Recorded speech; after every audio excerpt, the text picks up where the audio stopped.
1947-এ এই উপমহাদেশটা স্বাধীন হয়েছে। আমাদের দুইটা দেশ হয়েছে, আর ইন্ডিয়া, পাকিস্তান, এখন বাংলাদেশ।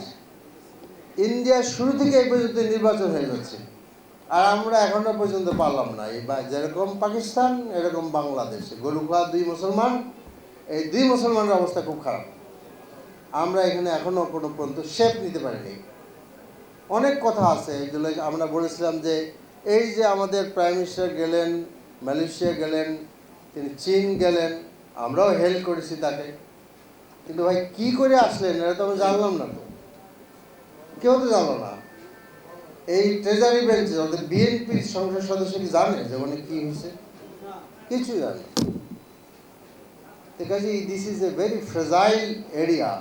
আপনাকে আপনাদের মনে করে দিই কেন এই কথা বলতেছি। ইন্দিরা মুজিব চুক্তিতে আমরা যখন তাদেরকে অনেক জায়গা দিয়ে দিলাম, তখন সেই চুক্তিটা পাশ করলো না লোকসভা, কারণ ওই যে রাজ্যসভার থেকে বাধা দেওয়া হচ্ছে। তো ওরা বাধা দিতে পারে, আমরা দুই হাত পা তুলে দিয়ে দিচ্ছি জায়গা।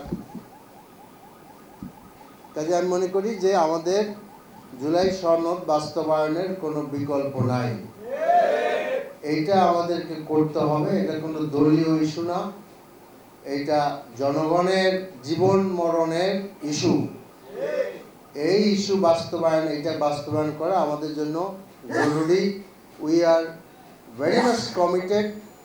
যতই ভয় দেখান কোনো কাজ হবে না, কারণ এই রাস্তা পার হয়ে তো আমরা আসছি রে ভাই। আমরা তো ছাত্র আন্দোলন জেলে, তো আমাদের পার্টি হিসাবে আপনার জামাত ইসলামী, বিএনপি দুইটি দলেরই অনেক বড় আপনার স্যাক্রিফাইস আছে, এটা স্বীকার করতেই হবে। কিন্তু একদিকে জামাত ইসলামের স্যাক্রিফাইস অনেক বেশি, 11 জন নেতাকে হত্যা করা হয়েছে। আমাদের জন্ম এই দেশে, আমাদের বেঁচে থাকা এই দেশে, আমাদের মৃত্যু হবে দেশে। হ্যাঁ ভোটের মধ্য দিয়ে তারা এই অ্যানাউন্সমেন্ট দিয়েছে, বাংলাদেশে আর কোনো স্বৈরাচারের ঠাঁই হবে না।